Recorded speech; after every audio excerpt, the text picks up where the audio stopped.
नमस्कार साथियों, मैं भारतेंदु नारायण आप लोगों को एक बार फिर से अपने क्लास में स्वागत करता हूं। आज का हम लोगों का जो टॉपिक है वो है वॉइस। आज इसमें हम लोग जानेंगे कि वॉइस कहते हैं किसे हैं, यह कितने प्रकार का होता है। इसको आगे जानेंगे हम लोग कि एक्टिव को पैसिव कैसे बनाते हैं, पैसिव को एक्टिव कैसे बनाते हैं, इसमें क्या नियम होते हैं। आज हम लोग इसको इस क्लास में जाना जाएगा। तो सबसे पहले बात करते हैं वॉइस की। वॉइस कहे किसे, तो वॉइस है क्या?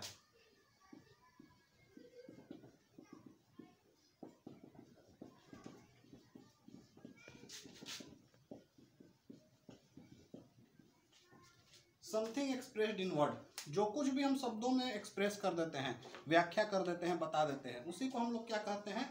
वॉइस कहते हैं। जो कुछ भी हम शब्दों में कह देते हैं उसको हम लोग वॉइस कहते हैं। वॉइस दो प्रकार के होते हैं। सबसे पहले आता है एक्टिव और दूसरा होता है पैसिव। एक्टिव को हम लोग कहते हैं सक्रिय और इसको कहते हैं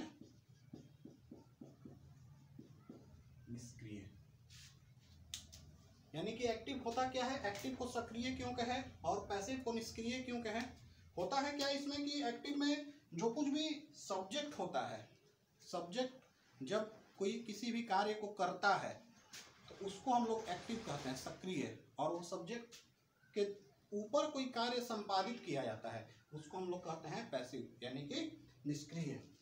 जैसे कि हम लोग देखा जाए किसे कहे, कोई एग्जाम्पल ले लेते हैं, कोई सा भी एग्जाम्पल ले लेंगे।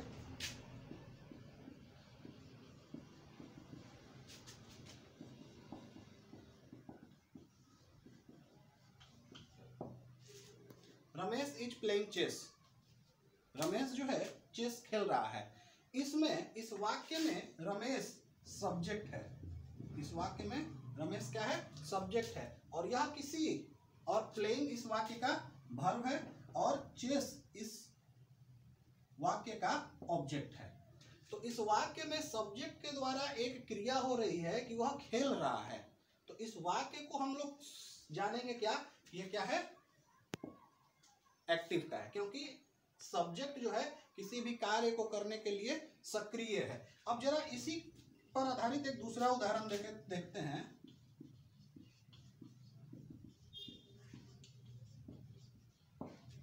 Ramesh is beaten. यहां भी रमेश ही है, लेकिन क्या यह सब्जेक्ट है? क्या इसमें दिया रमेश इज बीटन, रमेश को पीटा जाता है, यानी कि रमेश कोई कार्य कर नहीं रहा है, रमेश के ऊपर कोई कार्य संपादित होता है। इस तरह से हम लोग कह सकते हैं क्या कि दोनों में रमेश ही है, लेकिन यहाँ पर रमेश एक्टिव है। तो यह पूरा जो सेंटेंस हुआ ये एक्टिव वॉइस का सेंटेंस हुआ। और यह जो पूरा सेंटेंस हुआ, रमेश को के ऊपर कोई कार्य संपादित होता है, यानी कि कोई सब्जेक्ट कोई और है, रमेश यहाँ पर जो है कि रिसीवर का काम कर रहा है। तो यह रमेश जो हुआ ये क्या हुआ? ये पूरा सेंटेंस जो हुआ वो क्या हुआ? पैसिव वॉइस का सेंटेंस हुआ। एक शब्द अभी आया यहाँ पर रिसीवर। एक चीज और जानेंगे हम लोग कि एक्टिव और पैसिव का पहचान कैसे करेंगे। तो दो शब्द आता है, डूअर और रिसीवर। दो शब्द आएगा, एक डूअर और दूसरा रिसीवर। डूअर कहे किसे और रिसीवर कहे किसे, इन दोनों शब्दों को हम लोग ध्यान रखेंगे। डूअर, जब कभी भी सब्जेक्ट क्या हो? डूअर हो, तो सेंटेंस किस चीज का होगा? एक्टिव का होगा। जब कभी भी सब्जेक्ट क्या हो? डूअर हो, तो सेंटेंस होगा एक्टिव का। और जब कभी भी उस सब्जेक्ट जो है वो क्या हो? रिसीवर हो। सब्जेक्ट क्या हो? रिसीवर हो, तो सेंटेंस जो होगा किस चीज का होगा? पैसिव का होगा। बस यही हम लोगों को दो चीज याद रखना है। सबसे पहले हम लोग पहचानेंगे कैसे कि सेंटेंस एक्टिव का है कि पैसिव का है। तो पहचानने का तरीका क्या है कि जब कभी भी सब्जेक्ट क्या हो? डूअर हो, सब्जेक्ट एक्टिव हो, तो वह एक्टिव सेंटेंस। और जब कभी भी सब्जेक्ट जो हो रिसीवर हो, तो वो सेंटेंस जो होगा वो क्या होगा? पैसिव सेंटेंस होगा। अब हम लोग जानेंगे कि एक्टिव को पैसिव में बदलते कैसे हैं। आगे देखिए,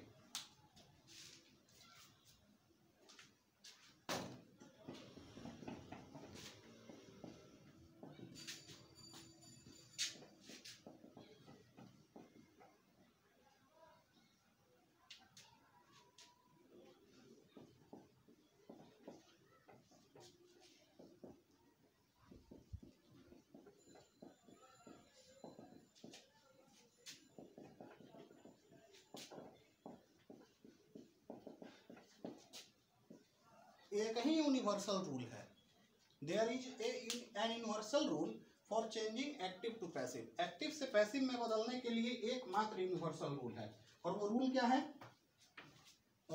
है? बहुत आसान।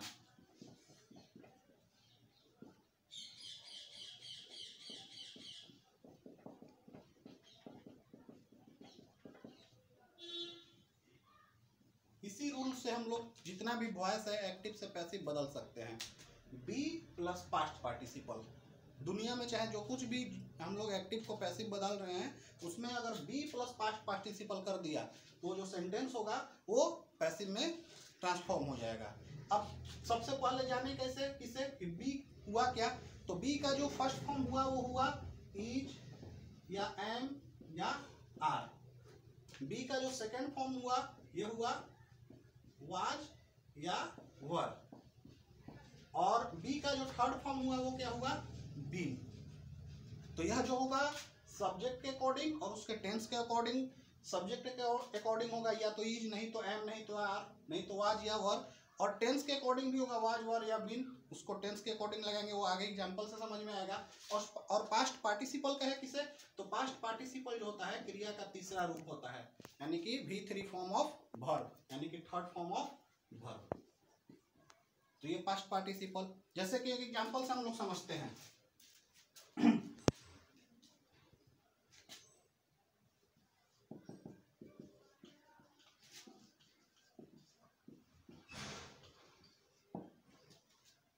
Ram it's bread, Ram it's bread. इस सेंटेंस को अगर ये एक्टिव सेंटेंस है, राम यहाँ पर डूअर है, राम यहाँ पर एक्टिव है क्योंकि राम किसी भी कार्य को कर रहा है, राम खाने का कार्य कर रहा है। इस सेंटेंस में Ram subject, it's verb, bread object. तो सबसे पहले क्या कहा कि जो सब्जेक्ट है उसको हम लोग क्या करेंगे, सब्जेक्ट जो है उसको हम लोग ऑब्जेक्ट कर देंगे, यानी कि सब्जेक्ट यहाँ पर रिसीवर है लेकिन यहाँ पर ऑब्जेक्ट, ये सब्जेक्ट यहाँ पर डूअर है, लेकिन पैसिव बनाने के लिए क्या करना होगा, सब्जेक्ट को रिसीवर करना होगा।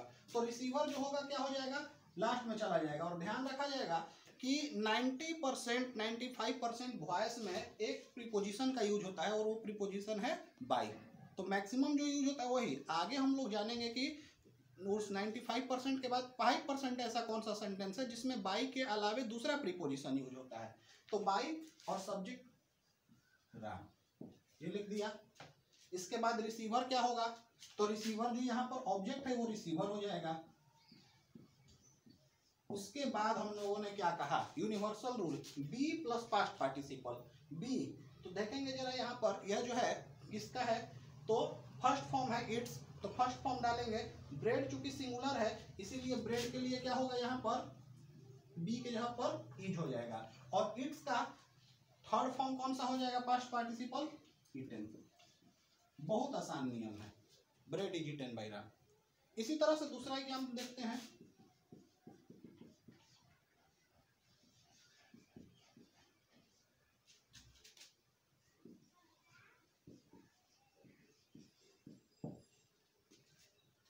Police catch the thief, police जो है कि चोर को पकड़ती है। तो जरा देखेंगे पुलिस यहाँ पर डूअर है, ये जो है रिसीवर है, तो इसको पहले हम लोग क्या करेंगे, डूअर बना देंगे। ठीक, इसके बाद फर्स्ट फॉर्म है तो फर्स्ट फॉर्म के लिए एक किसी खास थिफ द लगा हुआ है तो इज लगाएंगे। उसके बाद कैच है तो कैच का थर्ड फॉर्म जो होगा बाय पुलिस। बहुत आसान तरीका है। आगे देखिए हम लोग जानेंगे क्या, तो बस इतना ही तरीका से हम लोग जो है कि किसी भी सेंटेंस को बहुत आसानी से बना सकते हैं। इसी नियम को हम लोगों को प्रमुख रूप से जानना है, बी प्लस पास्ट पार्टिसिपल, और इसी से हम लोग बना सकते हैं। आगे और सारा एग्जाम्पल देख के हम लोग देखते हैं कि वो एग्जाम्पल जो है कि सब सेंटेंस पर लागू होता है कि नहीं।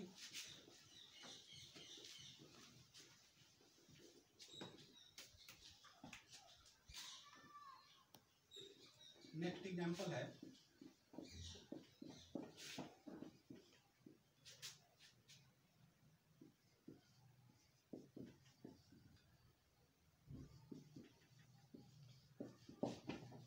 Ramesh has beaten Suresh. इस सेंटेंस को जरा देखा जाए, इसको भी अगर बनाना होगा तो क्या होगा, बी प्लस पास्ट पार्टिसिपल का प्रयोग कर देंगे, हो जाएगा। तो सबसे पहले रमेश ये डूअर है, इसको रिसीवर बना देते हैं बाय रमेश। ये सुरेश, ये रिसीवर है, इसको हम लोग डूअर बना देते हैं। हो गया। उसके बाद जरा यहां पर देखेंगे, ये हैज है तो हैज को क्या करेंगे, वैसे ही लिख देंगे, ठीक है। उसके बाद देखिए बीटेन है, तो बीटेन जो है कि यहाँ पर पास्ट पार्टिसिपल फास्ट फॉर्म में है ही, तो इसका जो होगा, इसके लिए बी का प्रयोग क्या होगा, बीन। तो रमेश हैज के साथ क्या हो जाएगा, बीन। और बीटेन का पास्ट पार्टिसिपल फॉर्म है तो पास्ट पार्टिसिपल ही, Ramesh has been beaten by, Suresh has been beaten by Ramesh. बहुत आसान। एक और एग्जांपल देखते हैं।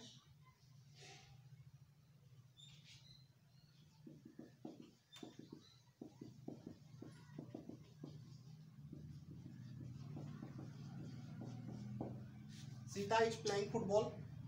देखिए इसको जब बनाना होगा तो क्या हो जाएगा, जो रिसीवर है उसको डूअर कर देंगे। उसके बाद इज है तो इज को इज कर दिया, ठीक है, बाय सीता। अब बात आता है कि सर प्लेइंग है तो प्लेइंग को क्या करेंगे, तो प्लेइंग के लिए यहाँ पर कहा कि बी प्लस पास्ट पार्टिसिपल। इस स्थिति में क्या होता है, बी को ही जब कभी भी एक्टिव में आईएनजी रहे तो बी में आईएनजी लिख देते हैं। और उसके बाद प्लेइंग का third form, football is being played by Sita. बहुत आसान है। इस सब एग्जांपल से हम लोग जान चुके हैं कि एक्टिव से पैसिव बनाना बहुत आसान होता है। एक्टिव कहे किसे, पैसिव कहे किसे, इस तरह से आप लोग जो है कि इस तरह से और भी अभ्यास करके आगे बना सकते हैं। तो आज का हम लोगों का जो क्लास है इतना ही। अगले क्लास में जब हम लोग मिला जाएगा तो हम लोग जाना जाएगा कि बहुत सारे अलग अलग तरह के सेंटेंसेस जाएंगे, जैसे कि हम लोगों का आएगा इंपेरेटिव सेंटेंस, इंट्रोगेटिव सेंटेंस। तो इन सब को ऑप्टेटिव सेंटेंस, इन सब एक्सक्लेमेटरी सेंटेंस, इन सब सेंटेंसेज को किस तरह से पैसिव फॉर्म में हम लोग ट्रांसफॉर्म करेंगे, ये सब जानेंगे हम लोग अगले क्लास में। उसके बाद टेंस बेस्ड आएगा कि प्रेजेंट टेंस है, पास्ट टेंस है, फ्यूचर टेंस है, इन सब टेंस बेस्ड एक्टिव सेंटेंस को किस तरह से हम लोग पैसिव में कन्वर्ट करेंगे, ये सारा चीज़ हम लोग को जानना है नेक्स्ट क्लास में। आज के लिए इतना ही। Thank you.